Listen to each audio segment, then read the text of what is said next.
বাংলাদেশের রাজনীতিতে সংসদ সদস্য বা এমপি হওয়া মানেই যেন আলাদ্দিনের জাদুর চেরাগ হাতে পাওয়া।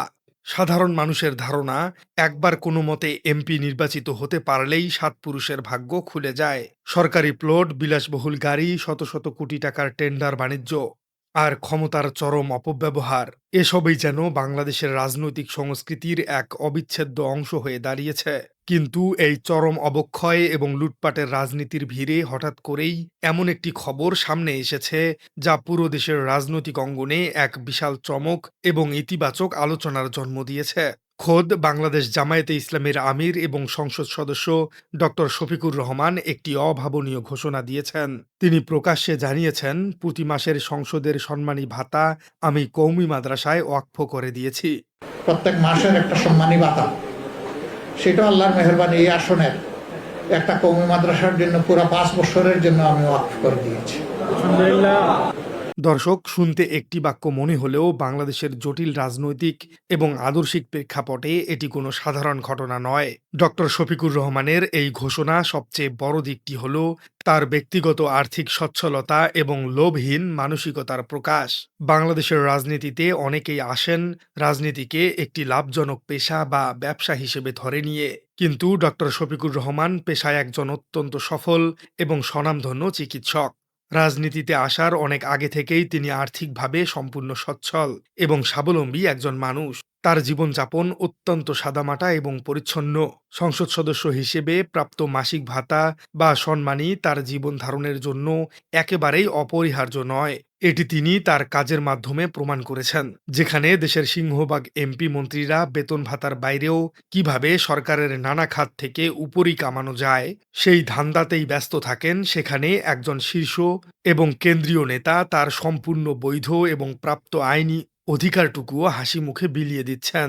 এটি মূলত সমাজের সেই সব লুটেরা রাজনীতিবিদদের গালে এক চরম চপেটাঘাত, যারা জনগণের টাকা আত্মসাৎ করতে এক মুহূর্তও দ্বিধাবোধ করে না।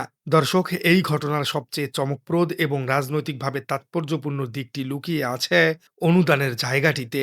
ডক্টর শফিকুর রহমান তার এই ভাতা কোনো সাধারণ এতিমখানা বা নিজের দল জামাতে ইসলামীর পরিচালিত কোনো প্রতিষ্ঠানে দেননি। তিনি এই টাকাটি দিয়েছেন কওমি মাদ্রাসায়। যারা বাংলাদেশের ইসলামী রাজনীতি এবং ধর্মীয় প্রেক্ষাপট সম্পর্কে সামান্যতম ধারণা রাখেন, তারা খুব ভালো করেই জানেন যে এই বিষয়টি কতটি সেনসিটিভ। ঐতিহাসিকভাবেই বাংলাদেশে দেওবন্দি বা কওমি আলমদের সাথে মাওদুদি চিন্তাধারার অনুসারী জামায়াতে ইসলামীর এক বিশাল আদর্শিক দ্বন্দ্ব এবং দূরত্ব রয়েছে। কওমি ঘরানার আলেমরা বিভিন্ন সময়ে জামায়াতে ইসলামীর তীব্র সমালোচনা করেছেন। ঠিক এই জায়গাটিতেই ডক্টর শফিকুর রহমান একটি বিশাল রাজনৈতিক এবং আদর্শিক উদারতার পরিচয় দিয়েছেন। তিনি চাইলে নিজের দলের হাজারো কর্মী সংগঠন বা নিজের পরিচালিত প্রতিষ্ঠানে একটি বিশাল অঙ্ক দিতে পারতেন, কিন্তু তিনি সেটি না করে মতাদর্শিক ভিন্নতা থাকা সত্ত্বেও কওমি মাদ্রাসার এতিম ও গরিব ছাত্রদের কল্যাণে নিজের উপার্জিত অর্থ ওয়াকফ করে দিয়েছেন। এটি প্রমাণ করে যে তিনি কেবল একটি দলের নেতা নন, বরং তিনি দলমত এবং আদর্শিকদের ঊর্ধ্বে উঠে ইসলাম এবং মানবতার সেবায় নিজেকে নিয়োজিত করেছেন। এটি মূলত কওমি এবং জামাত, এই দুই বৃহত্তর ইসলামী শক্তির মধ্যকার দীর্ঘদিনের বরফ গলানোর এক বিশাল রাজনৈতিক মাস্টার স্ট্রোক। দর্শক, রাজনীতিতে এই ইতিবাচক নিঃস্বার্থ পরিবর্তনের হাওয়া কেবল প্রবীণদের মধ্যেই সীমাবদ্ধ নেই।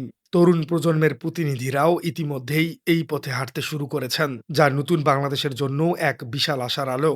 এর সবচেয়ে বড় উজ্জ্বল দৃষ্টান্ত স্থাপন করেছেন তরুণ প্রজন্মের জনপ্রিয় সংসদ সদস্য হাসনাত আব্দুল্লাহ। তিনি সংসদ সদস্য নির্বাচিত হবার পর এক অভাবনীয় ঘোষণা দিয়ে পুরো দেশকে তাক লাগিয়ে দিয়েছিলেন। হাসনাত আব্দুল্লাহ তার এমপি হিসেবে প্রাপ্ত সম্পূর্ণ সম্মানী ভাতা সমাজের সবচেয়ে অবহেলিত এবং পিছিয়ে পড়া বেদে সম্প্রদায়ের ছেলে মেয়েদের লেখাপড়ার পেছনে ব্যয় করার সিদ্ধান্ত নিয়েছিলেন, যারা যুগে যুগে সমাজের মূল স্রোত থেকে বিচ্ছিন্ন, যাদের শিক্ষার কোনো সুনির্দিষ্ট ব্যবস্থাই নেই।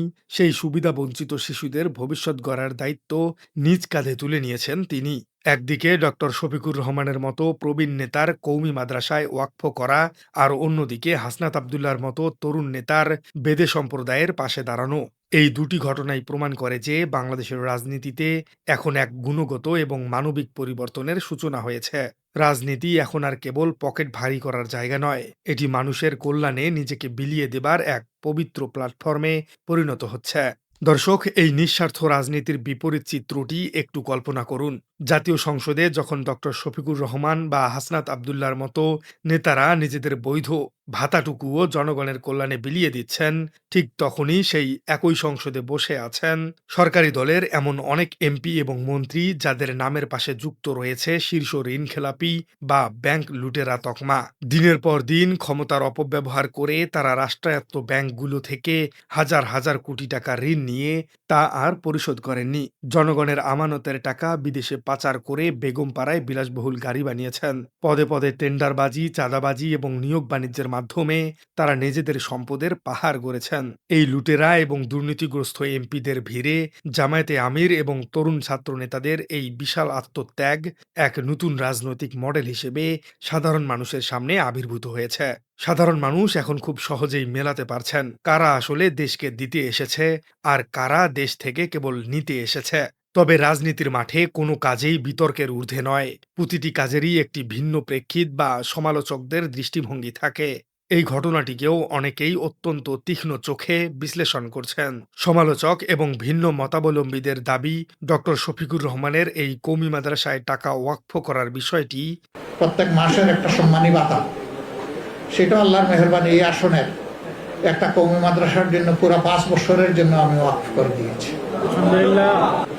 নিছক কোনো সাধারণ দান নয়, বরং এটি আগামী নির্বাচনের জন্য একটি সুদূর প্রসারী রাজনৈতিক বিনিয়োগ। তাদের মতে জামায়াতে ইসলামী দীর্ঘকাল ধরে কওমি ভোট ব্যাংক এবং হেফাজতে ইসলামের বিশাল জনসমর্থনকে নিজেদের দিকে টানার চেষ্টা করছে।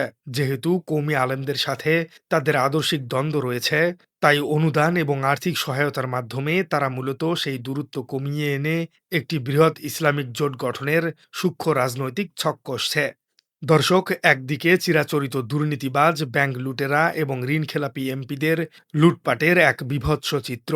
অন্যদিকে ডক্টর শফিকুর রহমান এবং হাসনাত আবদুল্লাহর মতো নেতাদের নিজেদের বৈধ আইনি অধিকারটুকুও সমাজের পিছিয়ে পড়া মানুষ এবং ধর্মীয় প্রতিষ্ঠানে বিলিয়ে দেবার এই নিঃস্বার্থ এবং উদার রাজনীতি প্রত্যেক মাসের একটা সম্মানী ভাতা, সেটা আল্লাহর মেহেরবানি এই আসনের একটা কওমি মাদ্রাসার জন্য পুরো 5 বছরের জন্য আমি ওয়াকফ করে দিয়েছি। পুরো বিষয়টি আপনি কিভাবে দেখছেন? ডক্টর শফিকুর রহমানের এই কওমি মাদ্রাসায় টাকা ওয়াকফ করার বিষয়টি কি সত্যিই তার বিশাল রাজনৈতিক উদারতা, নাকি সমালোচকদের দাবি অনুযায়ী এটি আগামী নির্বাচনের আগে কওমি ভোট ব্যাংক নিজেদের পকেটে ভরার একটি মাস্টার বিনিয়োগ? কমেন্টে জানিয়ে দিন আপনার সুচিন্তিত মতামত। আর আমাদের চ্যানেলে নতুন হয়ে থাকলে চ্যানেলটি সাবস্ক্রাইব করার অনুরোধ থাকলো। দেখা হচ্ছে পরবর্তী কোনো ভিডিওতে। প্রত্যেক মাসের একটা সম্মানী ভাতা, সেটা আল্লাহর মেহেরবানি এই আসনের একটা কওমি মাদ্রাসার জন্য পুরো 5 বছরের জন্য আমি ওয়াকফ করে দিয়েছি।